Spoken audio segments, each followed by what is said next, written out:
Oki. Ita Mixkanatoni. Good morning. It is about 9:15, 9:30 in the AM on Moon Day, or no, it's Tuesday, sorry, the 19th of November, 2024. More than halfway through the second winter lunar cycle. That's when the rivers freeze entirely over. And I thought today I would take a little walk through the coulees here behind my home neighborhood of Heritage Heights. I just walked out my front door and came down here. My world is just beautiful. I love living here so much. Lethbridge, Alberta.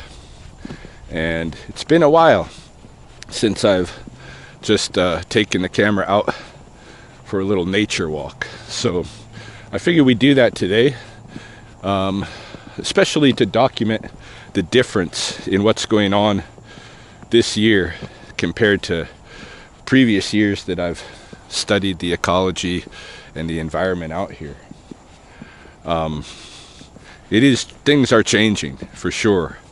I don't know if it's global warming, I don't know if it's just a little trend or what, but things have definitely shifted around. Like, the rivers are supposed to be freezing over, and they're wide open. I don't think the pond even has any, and we'll go see, I don't think the pond even has any ice. And it's in the cold shadow of the coulee most of the day. It usually ices over relatively early in the season, even sometimes in the previous moon, when the cold arrives. We've got snow this morning, but this is really barely a dusting of snow, and we've had maybe 2 other dustings of this sort, prior this year. So snow-wise, precipitation-wise, we're not getting much. As far as temperatures, they've been relatively mild. Today is not even that cold. It's probably maybe 2 or 3 degrees below zero or something. Not really chilly at all for more than halfway through the second winter moon. And we haven't really had any days that have been super freeze or anything. Of course, we usually don't get the deep freeze until later in the season anyway. But by this time, we should have a little bit more going on than we do. Well, normally we would. So this is an odd year. And I don't think it's just odd by itself because, and I think I've documented this on my channel, for the past maybe decade, things have been slowly shifting in a warmer direction. I think we're going to have a very mild winter here in Sikokotok compared to what we had when I first began this channel. I know at that time I was working at Red Crow College on the Blood Reserve, and when I would take my holiday for Christmas, when we'd be off work, it would always be minus 30 degrees, deep snow. I would typically go hunting and trapping during that time, and that kind of cold and snow that we were getting during that moon, which would be the moon we're coming up into next, we haven't got for during that time frame for at least probably the past 7-8 years. There's a lot to be learned from even the Blackfoot lunar cycle, their names and the things that are known to happen in them. When I first started studying out here 20 years ago, everything was matching. When the cold arrived, the new moon came, almost always there would be a Makoistsomok, a wolf cap storm, a big wolf cap storm that would hit right during the new moon. I don't even think we got a wolf. I don't believe we got a wolf cap storm this year at all. The big first wet winter storm, the dangerous wet winter storm that, you know, pulls in deep snow, but it sticks sideways to everything too. And if you're out there in it, you're liable to get hypothermia and all of that.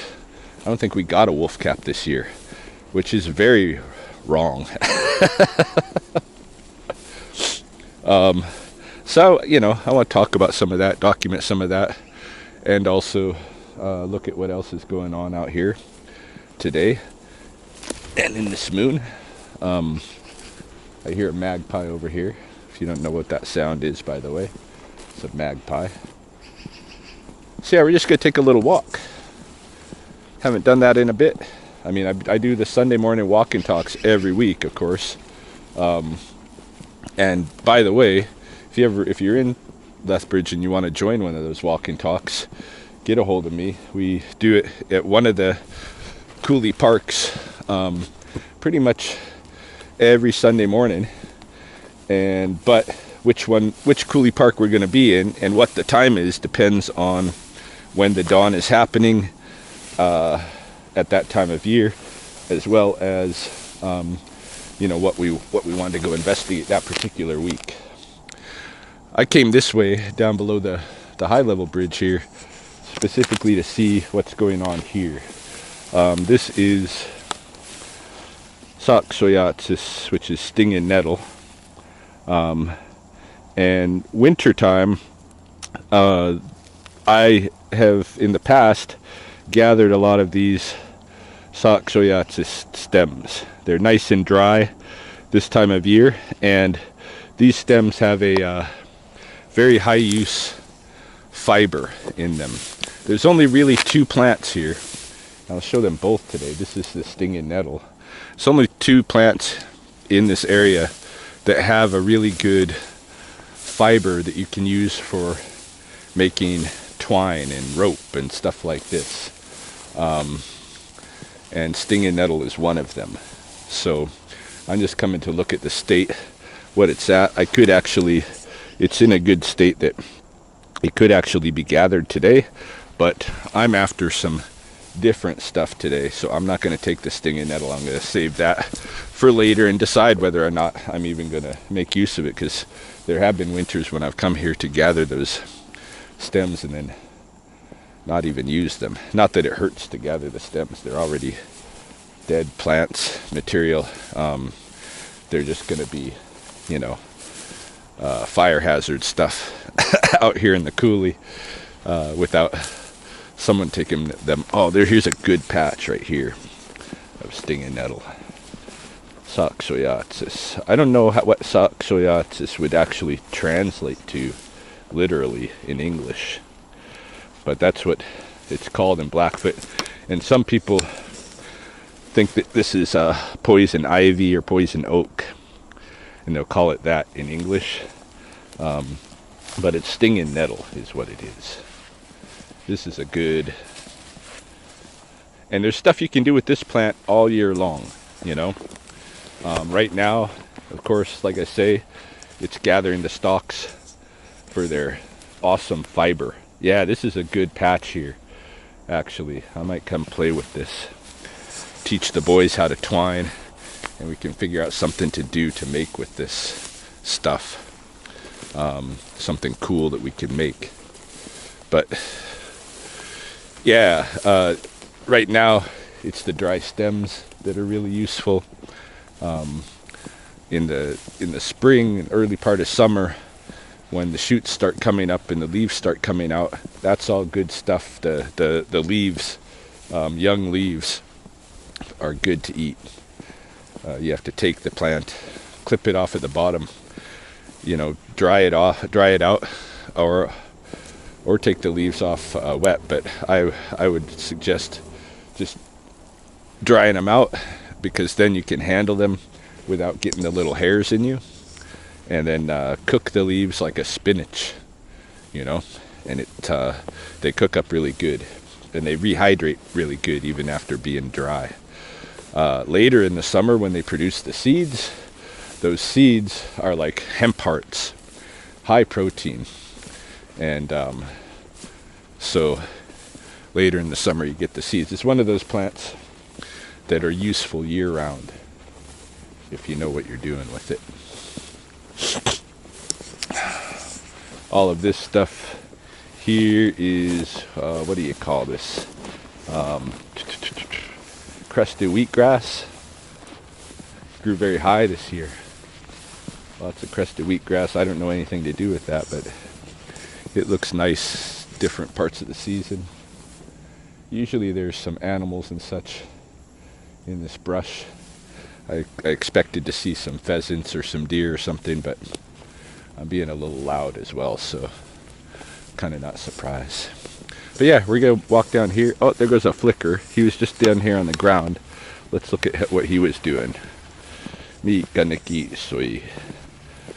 The flicker, northern flicker, and I bet it's an anthill. Yeah. Yep, it's an anthill.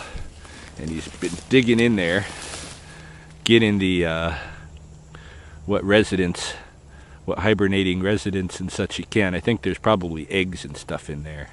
I don't know. Ants are like wasps, so I'm kind of surprised that the whole colony stays alive in there, but they do, because right as it warms up at the beginning of the season, they all come out. So Flicker loves to eat ants, and often find them excavating those big thatcher ant nests like that. If you've never eaten ants, by the way, they taste pretty good. They got a little lemon zing to them, but they also, when they're live, they can like shoot a kind of an acid. Hey, what is it? Formicide or formica? I don't know, because their taxonomic name talks about what that. I think it's formica. I don't know, but can't remember the name of it. But yeah, you get that stuff in your mouth and in your face and stuff. It's gross. But if you can collect them and then cook them up real quick, just pop them on a hot iron that's like really fast, just to wipe them out, and they cook really quick. Of course, they're little ants. Then you get a little lemon zing. I used to teach survival in Eastern Oregon when I was later in high school, and like my junior year going into senior year, I taught survival, and we would go and collect wild foods, including insect foods, and ants was always something that we worked with. So anyhow, yeah, we're gonna go take a little walk, see what's up out here today. It's just beautiful. No wind, nice snowfall that hasn't, just fell overnight, so anything that we see in it, any tracks like this, here's some deer tracks going down. Any tracks we see or we know are fresh from during the night at the very least. And we'll see what's shaking down at the pond in the river.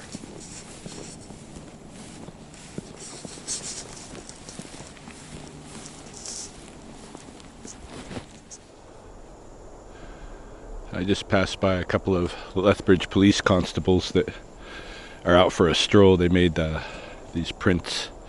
I asked them, should I be on the lookout for anything out here? They said, no, just taking a walk. They must be on their break. I'm seeing prints of deer here. I'm seeing prints of pheasant. This is the ringneck pheasant right here.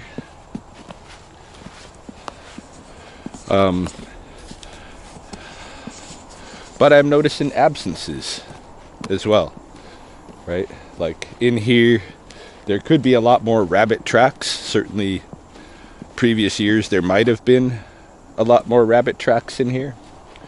I would normally, in some years, see coyote tracks, certainly overnight, because they're out here hunting both during the night and at dawn. And right here is where usually the coyotes go up to get into the area that I call the coyote playground, where they normally reside up there. There's a kind of a coulee over the next ridge here where, oh, here's some rabbit. Here's some rabbit. That's mountain cottontail tracks. So yeah, I was just noticing absences, but the coyote absence is pretty stark. Like, there have been previous years where, like, certainly for most of the time that I've lived here, there was coyote packs all over this coulee, all through the city, and you could come out here and listen to them howl and stuff. Oh, look at those, are rabbit tracks there. See, this is what I was talking about. There should have been lots more rabbit tracks before. Now we're coming across them, so they're here. They just weren't over that way, but they like this brushy area here. These rabbits, the mountain cottontails, I'll get a close-up view if we come across one. In Blackfoot, they're called sightings, the black rabbits. They're the ones that don't, their pelts don't change during the winter season. I mean, they do change, they get thicker, but they don't change in color. And there's a taboo in the Blackfoot against eating rabbit, but it's particularly the jackrabbits, not these mountain cottontails. So, you know, like I was saying, in the winter, during the winter break, I used to do some trapping and hunting and stuff. Mountain cottontails is one of the animals I would snare. It doesn't have a whole lot of meat on it, but it is what it is. Yeah, the pond water is just starting to get a really light film of ice on it, but it's barely anything as yet.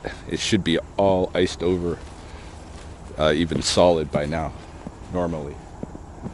We're gonna see who's around up here. I don't see any waterfowl here at the Wide South Pool, and the Wide South Pool is very shallow. You know, you normally just see that a little tuft of this island out here. It's now this bigger island, and out that way it would have been water still. It's all land pretty much now,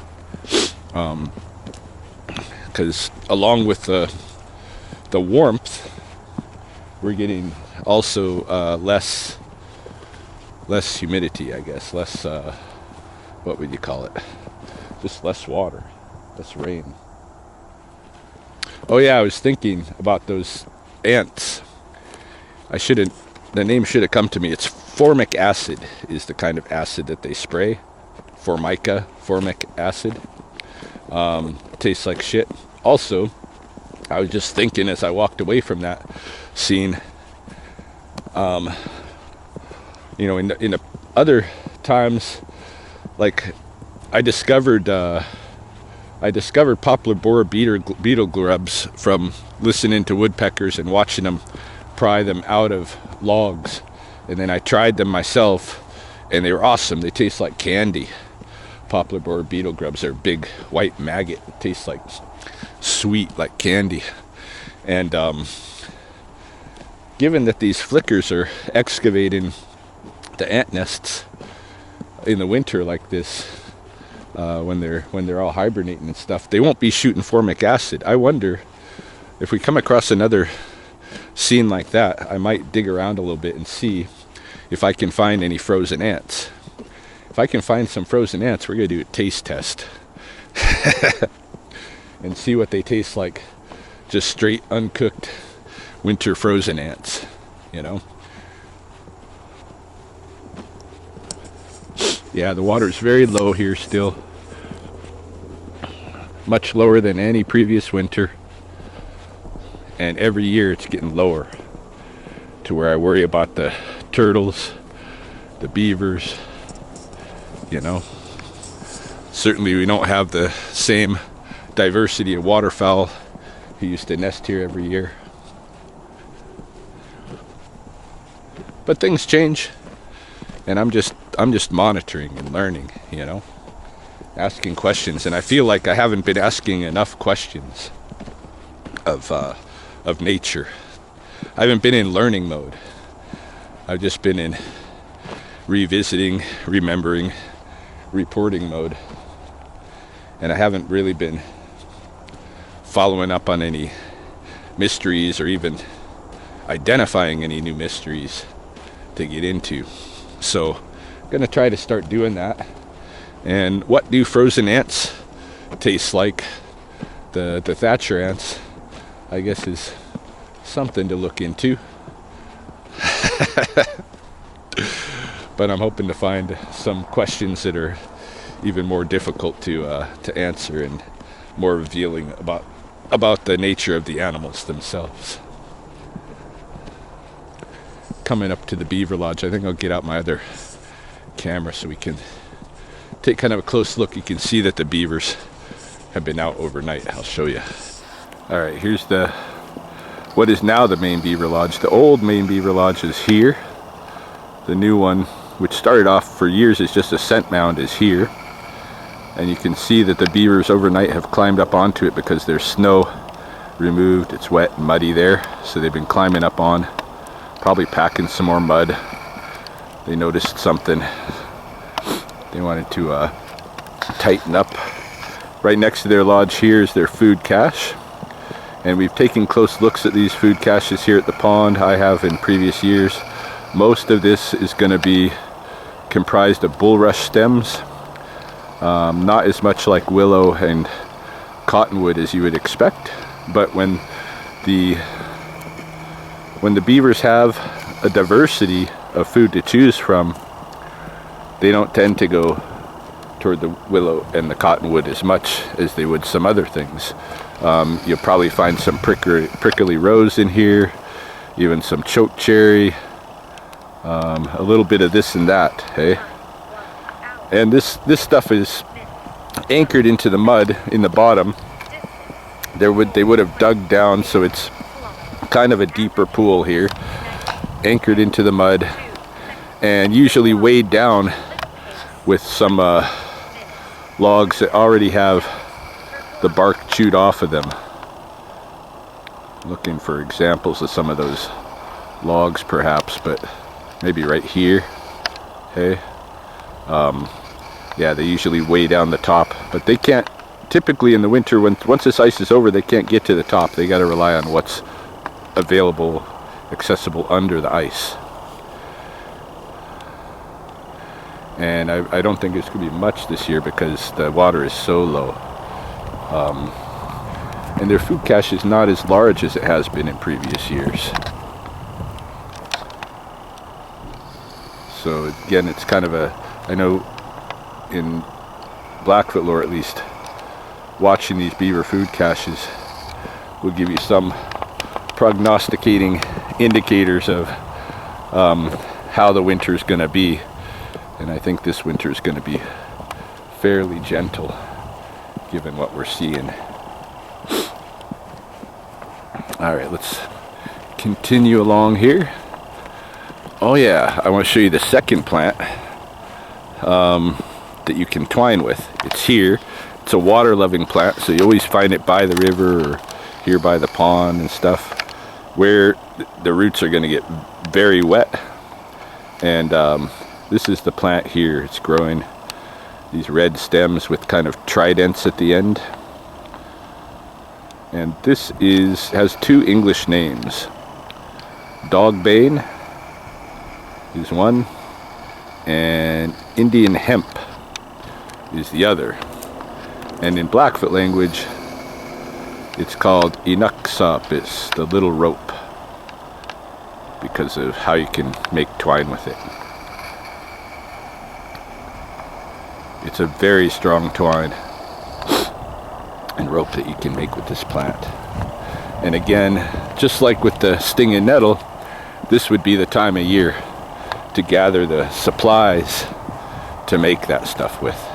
When the plant stems have just kind of finished their season entirely and become dried out, this is a good time, an excellent time of year right now to gather all of the plants that you want to use for their fibers, either for basketry or for rope making and what have you. I'm just looking, I see something up ahead. I'm not sure if it's an animal or if it's that.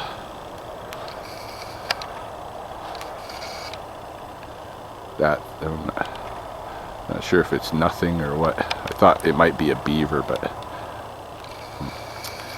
I don't think so. Anyway, here you can see that there is a film. Hey, there's kind of a slush film on the water now, which there wasn't a few days ago. This may finally eventually ice over here. Well, for sure it will, but how long it's going to take, I don't know. Aha! What do we have here? This is another track, and it is a skunk track, is what this is. Yeah, it's a skunk. Sorry, I accidentally shut off the camera. Yeah, there's a skunk moving around out here. Probably one of the skunks that I've caught in the neighborhoods and released. And he's found somewhere to live out here. I'm sure if we followed those tracks we could figure out where that is, but I've got other things on my agenda that I want to get into other than figuring out where the skunk lives. I suspect it's a culvert or some hole somewhere, but no birds on the water at all today, which is different from the last time I was here, which was just this past Sunday, where there were geese here, some mallards, and also American widgeons, who are usually the last birds to migrate out of here. I believe last night I heard outside, as it started to get really dark, I heard snow geese. I may be wrong, but I think I heard snow geese passing overhead. I just seen a little vole scurry across the track here. Yeah, he's got a little path through the subnivean zone, as they call it, or what would be the subnivean zone if we had deep enough snow. That means there's an area below the snow right close to the ground where it stays in almost like zero temperature, or just above zero, just barely above zero, and so there gets to be, when there is a snowpack, there gets to be a hollow under there where the rodents scurry around, and they're outside of the freeze, and they're hidden from predators somewhat. Although most of the good predators, like the owls and the coyotes and foxes and such, they'll still know where they're at, and they'll dive into the snow to get them. Here's one of the culverts where I thought maybe the skunk would be living. Not seeing any evidence of that though. So he must have a different house. There's deer trails. Seeing lots of deer tracks, but no deer as yet.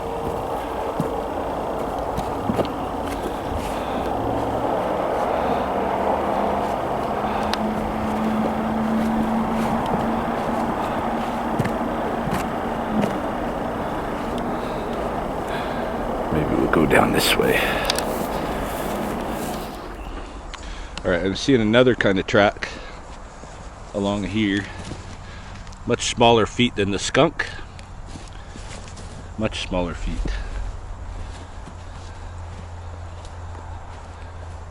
Let's see. Left the trail. It's this way, hey? This way. That's a rabbit. Okay, that's rabbit. I was looking at the front feet of the rabbit. Now you can see the front feet, the two back feet. I thought maybe we had found a weasel, because that's the way I usually am able to locate weasels in the winter, is looking for areas where their tracks are. I even brought a camera trap with me today in case we came across somewhere with a weasel or something else that we might want to set up the camera for a few days, you know. I don't know who it is that comes out here and makes these nice piles of sticks and stuff, but I plan to make my way out and harvest some of this stuff at some point. That's all good firewood.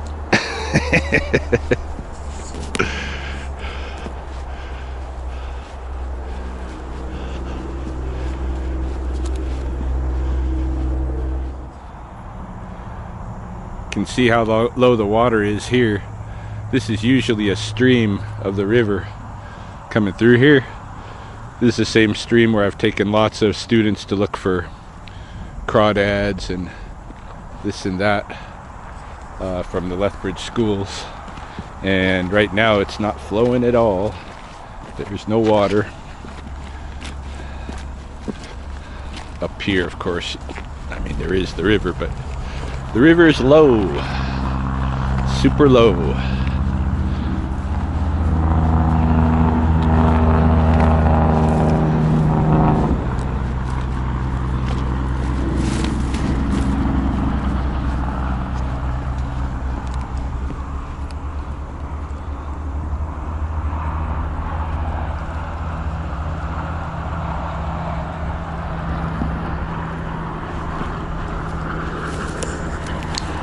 So mainly, I mean, other than making this video and checking on what's new out here, the main reason I came down here this morning was to harvest perhaps some stems of leafy spurge and maybe wild licorice, because at one point the leafy spurge, oh look at in here, you can see magpie tracks all around in the rocks where there's a little trickle of water and stuff. They're probably in here either getting a drink or getting some little aquatic critters, you know. Anyway, yeah, the leafy spurge and wild licorice plants both at a certain point in the turn from summer to winter, they get this really nice red stem, which I gathered some last year, and I started playing with it, incorporating it into a box that I was making. I've made for a long time these matchstick, you know, prison art type of boxes that I learned from my uncle from his prison stints. But I started playing with porcupine quills as another medium instead of matchsticks. And then I was adding in the red stems of leafy spurge last year. And then this year I was noticing that also the wild licorice gets a really nice red stem, a little bit thicker. So I wanted to play with some of that. And I was hoping to gather some of that today, but I think I may be already too late in the season, where the really brilliant red stems that I was hoping for have faded already. Like, look at this. This is a wild licorice right here. These burrs, these brown burrs, and the stem had been red, but it's kind of orangish now. Hey, it's kind of more orange than red. I'm going to walk along the river here and further ahead, and see if I can find any that still have the good red stems to collect, because I didn't finish that box even that I started last season. I often kind of just do a little bit of this and that on the box at a time until it's done, and I had run out of supplies last season, waited for this season, and I think I waited too long to harvest, because it's not looking good. So, oh well, it is what it is. Maybe I should go back and get some of those nettle stems. Who knows? Perhaps I will. But I'm gonna do my best to look for the spurgeon that are red still. That maybe there's still some around that are worth grabbing and making use of. I'm still always trying to like think of what kind of cool nature art I can play with, get into. I'm gonna need something to retire into other than labor work, you know. Here's some mouse tracks. This is not vole. This is a mouse, probably a deer mouse.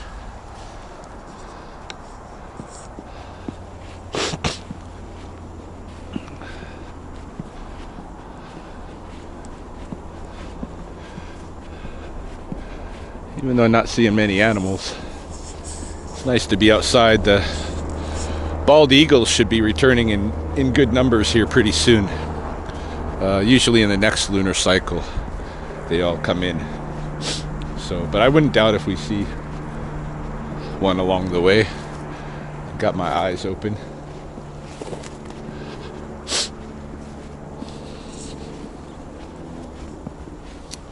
Ah, yes. Oh no, yeah. This is, no, this is, I was thinking that might be spurge. This is a goldenrod, tall goldenrod.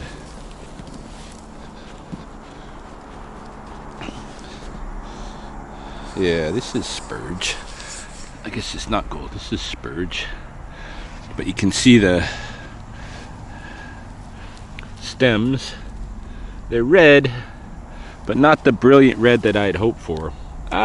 This might still work. I might collect some of this one here I like. This taller one here. Still got some of the red that I like. I might clip some of those and keep my eyes out along the way. I'm always thinking, like, people vilify the introduced plants and this kind of thing.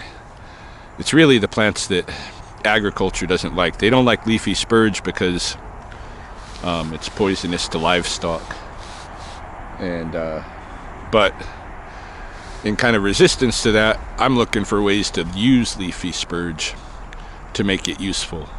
If you make something useful to humans, then they're happy about it. It's not enough that it just is incorporating very well into the ecosystem and stuff. They prefer to go along with the agricultural narrative that it's destroying this environment, this leafy spurge, like it's taken over. Can't you see? Totally hasn't. But yeah, I'm looking for ways to make use of it, because if you can make it useful for people, then they tend to leave it alone, you know. Anyway, I'm gonna take one or two of these stems and start looking as I move on. Got a group of ducks out here.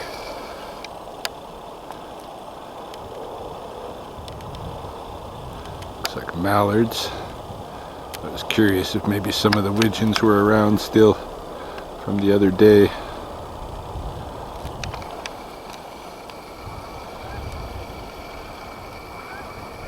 I think there's a lone merganser over here. Where is she? Yeah. Me saw that. Well, I think maybe one of those is a widgeon. I think I just heard a widgeony sound. Let's go take a little bit of a closer look here. I definitely hear mallard quacks too.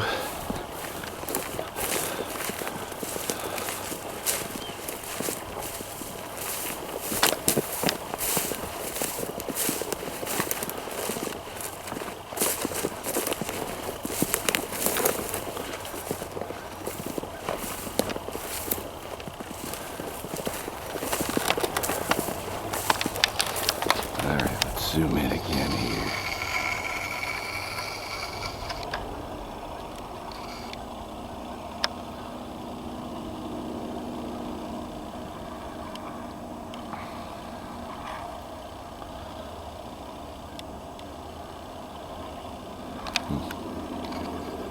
No, I think these are all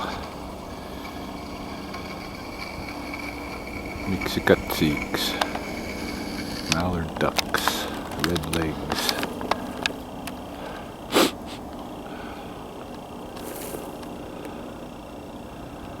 Have collected some of the spurge. Continue as I move this way, looking for more spurge bits that have a little bit of that red sheen to them. See if I can finish up that box this winter.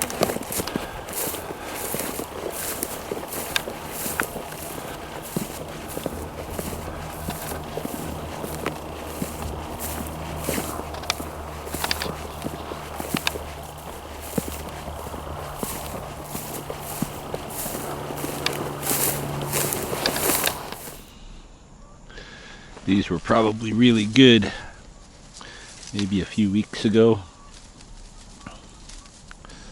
They might have never even turned red. I don't know. Seeing lots of spurge along here, but not the color that I want. Hey, a lot of these spurge here have dried pretty rapidly. Got a little bundle. I think I'm gonna continue on this way instead of going up and even looking into that nettle again. I think I'm gonna go this way up the muff, and that way there is also a nettle patch. In fact, ones that are high up close to my house or close to the neighborhood. So we'll pick those at the very last maybe. Oh, here's some nice red ones. Alright, I'm going to gather these ones up. This is a good bunch right here.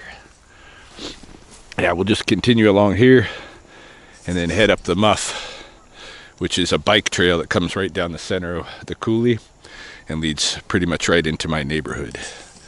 And who knows what we'll see in there, but yeah, continuing on.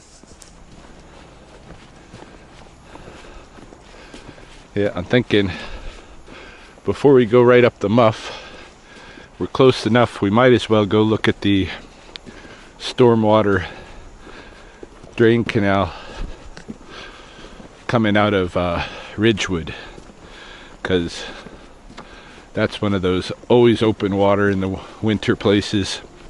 I mean, there's plenty of open water now, but you never know what you'll find along that canal. I've seen mink there.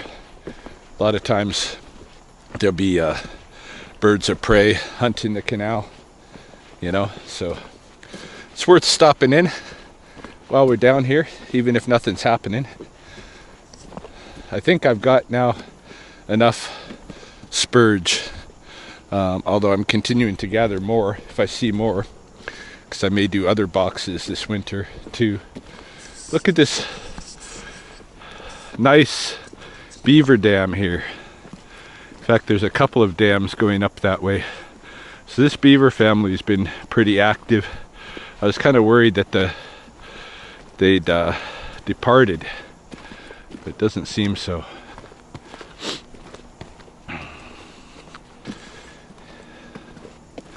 You can even see right here down at the river, down at the edge here, you can see where they've been swimming and gone up on shore right there. Hey, those places where the snow has been lost, and you can just see the trails from the water leading right up onto the land. So yeah, they're pretty active down here. Maybe we'll get a look at their lodge even. I kind of don't think so. I think it's back behind where we're gonna go, but good to know that they're all active and stuff. Here's the lead up into the muff. We'll come back here. Oh, what do we got here? Do we got a little... Well, we'll look at it when we get there. There might be some new signage or something. Oh, like this.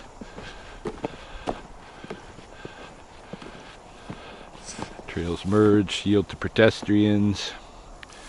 Oh, this is for the bikers. Hey? Do not enter. Don't go up the muff. It's downhill biking only. No pedestrians. That kind of doesn't seem right. You know, I'm sorry. But the biking should take second precedent to pedestrian walking in the coulees everywhere, on all the trails, bike trails, human trails, city trails, deer trails, everywhere. I know they're worried about people getting injured going down the muff, but there should be a different protocol where people going down the muff have to yell out, you know, coming down or something, you know, because you don't have to talk very loud to be heard at a great distance in this, you know, in this environment. So if they only gave a yell at the top of the hill, instead of just whipping down out of control without any indication that they're coming, then at least people who are walking the muff could get out of the way. I don't think those signs are going to stop people from walking up the muff, and I think it just is validating the bikers and saying that people shouldn't be on those trails, which is bogus.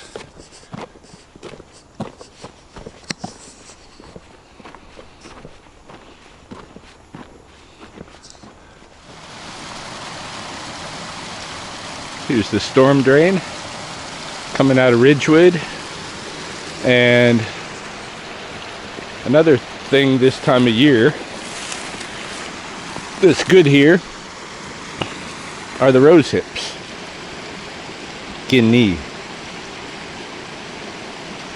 You wait for them to get cold like this, to get frozen, then you can actually like harvest and just squeeze with your fingers, and all of the seed pocket comes out. You don't want the seeds, you just want the flesh.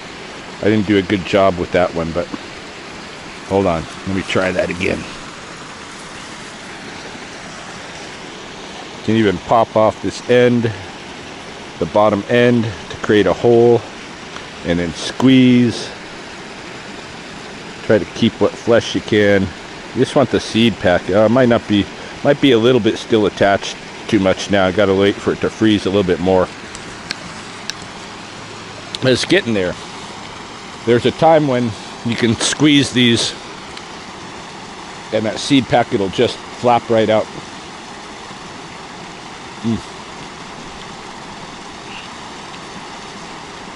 You don't want the seeds, they got little hairs on them. And if you eat those hairs, eat those seeds and those hairs, you get itchy bum. There's a classic Napi story in the Blackfoot tradition of when he was eating these rose hips and got itchy bum, started scratching his ass a lot and then scooting his ass on the ground like a dog. And eventually ripped his asshole off and hung it on a tree limb. And the story goes on and gets then it gets weird.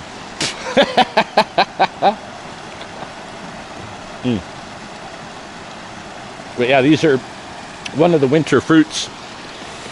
There's more winter food here, winter fruits, winter berries, than there are summer berries. Meaning berries that are best after the first freeze. And Guinea is certainly one of them, and would be a major source of vitamin C if you were like living off the land. All right, let's follow the canal here, see if there's anything along it.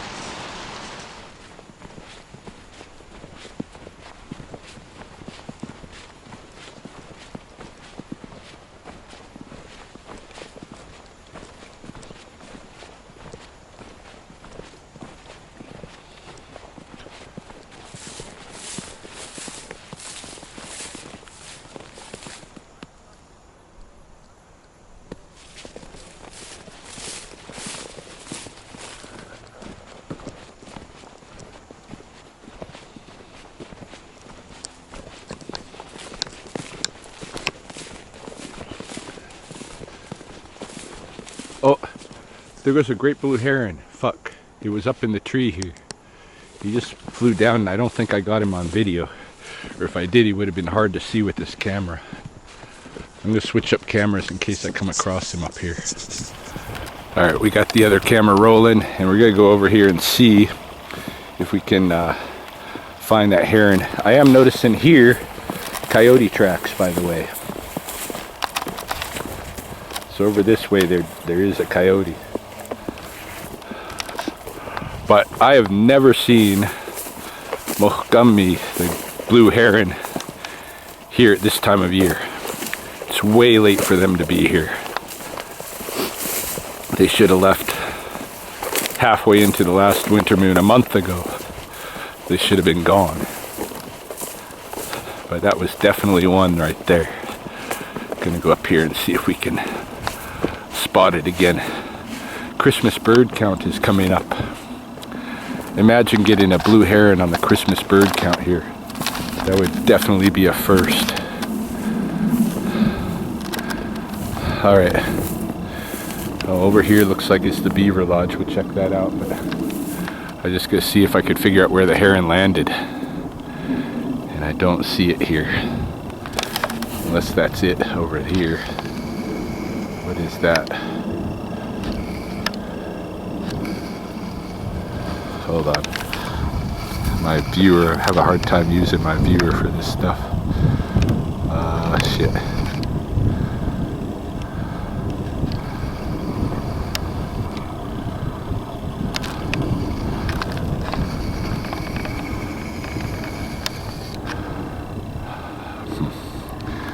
I wish I could just record with my naked eye and zoom in. Fuck. I'll walk over this way. I think those are just logs. Nope, those are the herons. There's a heron here. Yeah, there is. Right on shore, 2 of them at least. Shit. I can't see it in this thing as well as I can with my naked eye. They're right in here. There, see?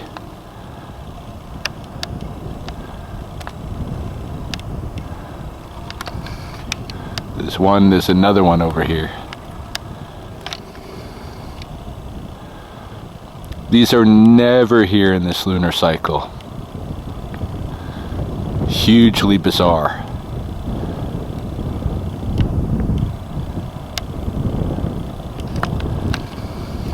First time ever.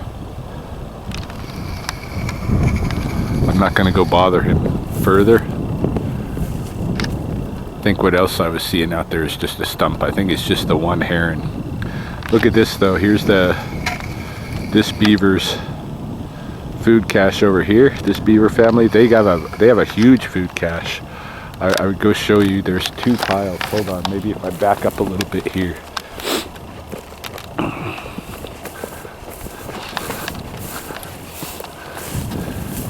There you can see not just 1 but 2 huge food caches. Oh, that heron departed, by the way. 2 huge food caches. Let's go take a peek over this way now that the heron's departed.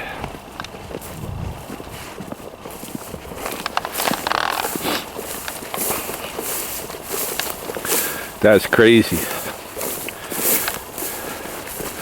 A couple of years back there was a heron here into the first winter moon, and I caught it because it was sick. That's the only reason it was here. And it was just full of parasites. It didn't survive. I brought it to Calgary to a rehab, and it just was so weakened and full of parasites it couldn't survive. Yeah, look at this Beaver Lodge and food cache. Really different story than the pond. They got a ton of food. It's almost all cottonwood saplings.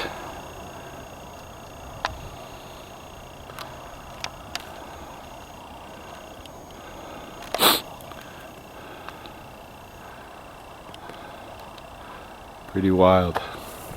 Surprised we haven't seen any Caspian terns. I've still been seeing them here too, which is again late in the season. When I've gone on my walk and talks the last couple of Sundays, there's still been Caspian terns all over the river. And when I take my dogs for a walk at the dog parks, which is just about every morning.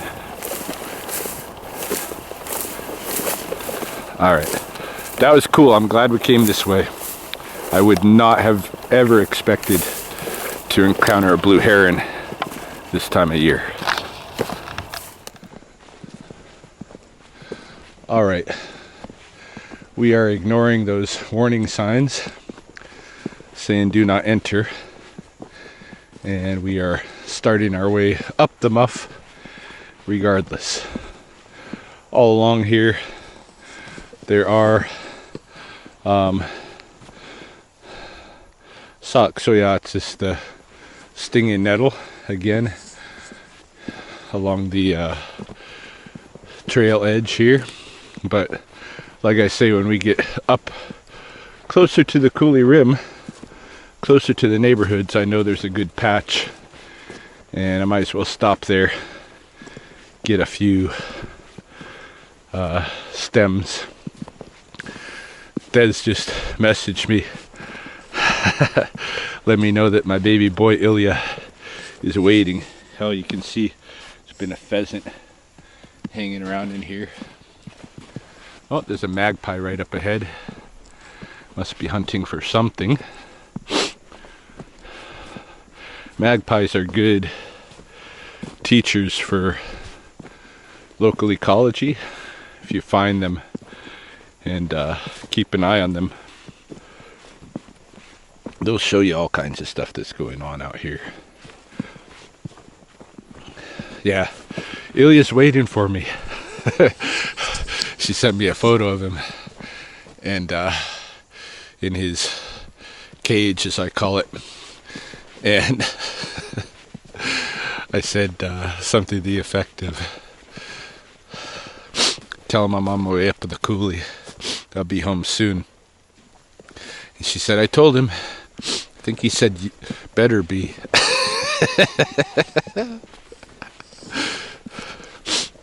Just use Ilya as our means of communication. Yeah, it's time for Ryan to head home.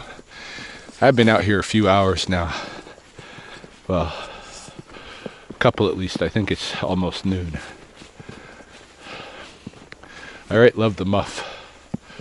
I've come across lots of different wildlife in here, but for the most part, wildlife seem to avoid it. Probably because of the human element, or maybe there's just nothing in here. This is magpie tracks, by the way. Magpies were after something in here. Oh, and I hear a sparrow somewhere.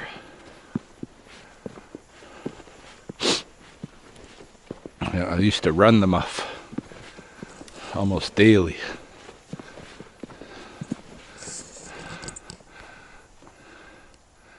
Oh, there he is. Oh, I'm gonna get out my other camera and see if I can see who this is. These little birds here.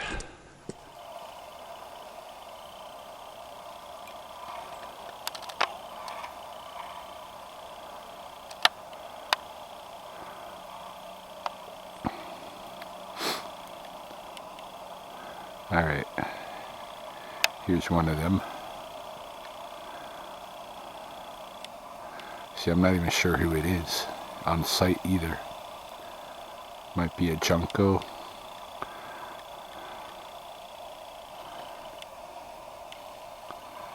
I should know this, but I'll look it up as soon as I'm home. There's a good video clip now that I can work with. Seed eaters, I can tell from the beak right away, you know.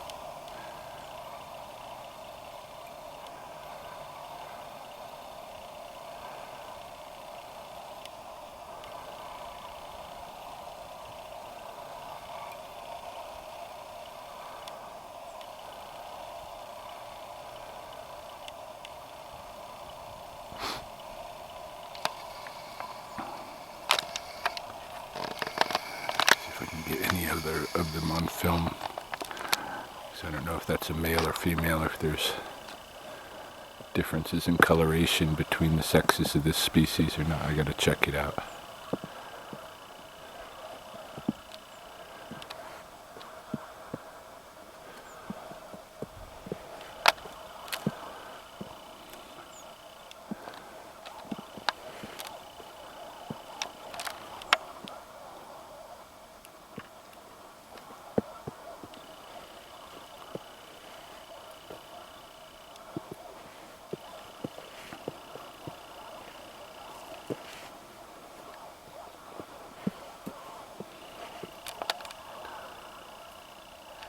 Oh yeah. Yeah, I think these are dark-eyed juncos.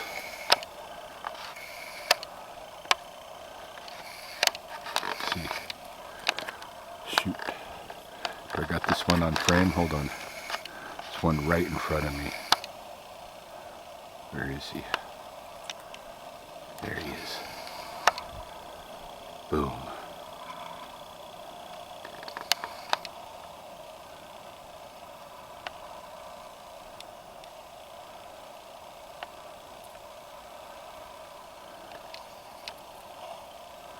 Perfect.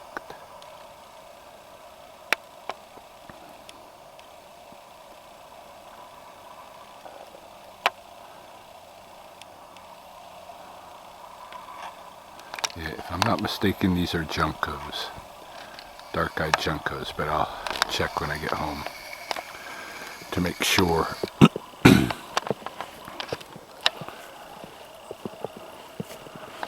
Alright, let's leave them alone.